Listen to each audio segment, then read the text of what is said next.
Landscapes with JB. I'm feeling good, but you know who's not feeling good? My client right now. So they're trying to see about a property they're interested in, but they call me and I get a lot of calls on drainage, water issues, right? This one is bad.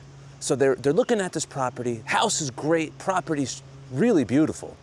But all the way in the back, he goes, can you go and check out this property before we really dive in with the realtor? There's some water in the back. And he goes, the realtor put the brakes on. You know, if the realtor is slowing down the deal, you know there's a freaking problem. I'm like, all right, I'll go check it out. Dude, I rolled up, check out this water issue. As you can see, this is not your normal drainage problem, but it's symptomatic of a very common problem when you're in a residential neighborhood and there's properties all surrounding you. Hey, listen, a lot of times you could be at the low point of the property, and not only your property, but the surrounding neighbors. If you're like at the bottom of the bowl and all the water's coming in, and you're also lower than the street where you can't even send water out, woo! I mean, where do you put the water? It's a challenging issue. So as you can see here, I've got water coming in from this property, and even their property. So you're landlocked. And then as a result, even days after it's rained, you're left with, on the lower scale, soggy soil and lawn that's just annoying, or worse yet, standing water, which is obviously what nobody wants. So what do you do about it? Dry well.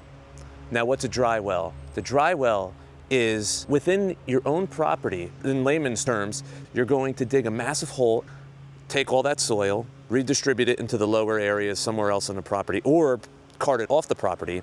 You're going to, at a basic level, line the hole with filter fabric. You're going to put a base of clean stone on the bottom. Now, clean stone is basically literally what it means. It's stone that's not dirty. Usually it's 3/4 inch. In the Northeast, they'll commonly use chipped bluestone for that. So it's just a clean stone that water can filter through, okay? Now you get that nice base, usually about 12 inches of clean stone on the whole bottom of the big hole. Fabric's underneath, going up the walls. The fabric comes over back onto the land, draped over, because later on you're going to take that fabric and you're going to put it on top. But now on top of that clean stone, you're going to take tanks, dry well drainage tanks, retention basins, there's different names, whatever. And then you're going to drop those on the hole. Now, how extensive is your problem? You might need 1, you might need 10, you know? This particular problem here, I mean, 4 or 5, so those are when calculations are going to come into play. Now, there's also different types of dry well tanks. So then it's, what type of tank can you use? They have plastic ones, they also have ones made of concrete. And again, ranging in size. So the larger ones, you're gonna drop in, you're gonna need a machine, big tank comes in, the water will filter out of the bottom of the tank.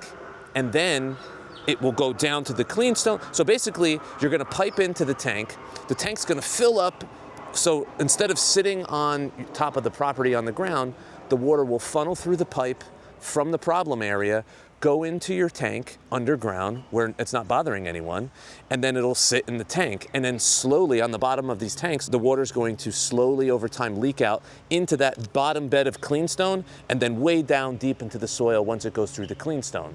And that's how it works. Now, you dig the hole, soil out, line it in fabric, clean stone on the bottom, drop the retention basin in. At that point is when you're gonna put your pipes in. Okay, these retention basins come with holes that are cutouts, and then you basically take your 4-inch scheduled 40 PVC. You don't want to use anything less than scheduled 40. That just means the pipe is thick and strong. Don't cheap out, scheduled 40. Pipe comes in, then you're gonna fill the rest of the hole with clean stone all around the pipe, boom. The water that just comes from the soil, not from the pipe, that just kind of leaks in, this is basically creating a void underground for water to collect. Then your soil, you want to leave at least 4 to 5 inches for topsoil for your grass or what have you. Now in this location, unless you sink the dry well down deeper, you're really not going to plant anything on top of this dry well. It's usually going to be in a grass area or a mulch area or some area, you know, that's just in the yard that again is not going to have like a patio built on top of it. Although I guess you could build a patio on top of it, but not ideal. I wouldn't do that. Anyway, then your grass, boom. So now you've taken water from this problem area and you have funneled it into pipes on your property. Is how you get rid of water that you can't put anywhere else. In this situation, I can't pipe to the road. I can't pipe it into the neighbor's house because they're all higher than me. So the other thing is grading.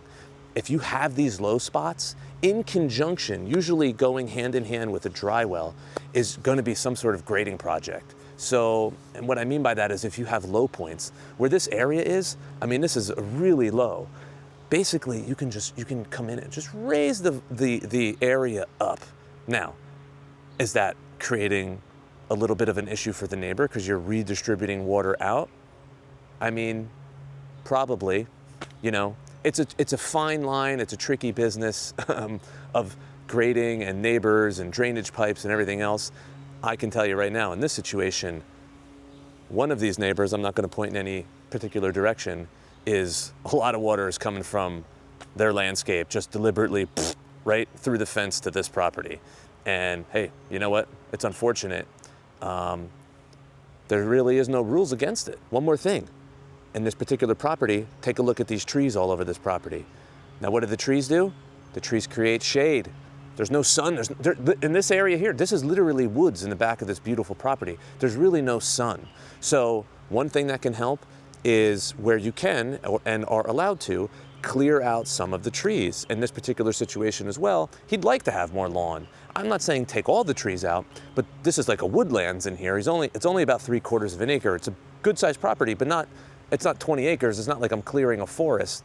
You know, I'm gonna open up a big pocket of sun in here. When that sun comes in, it'll help to dry up some of this standing water. Now, it's not gonna solve the problem, but it does help, especially if the water problem is not that bad. Sometimes it's just a little soggy, you're walking and I'm like, you know what? If we're in a shady spot, bringing in and introducing more sun into that area can help to alleviate that little bit of a lower level water problem. So there you have it. Like, subscribe, subterranean drainage, homescapes with JB.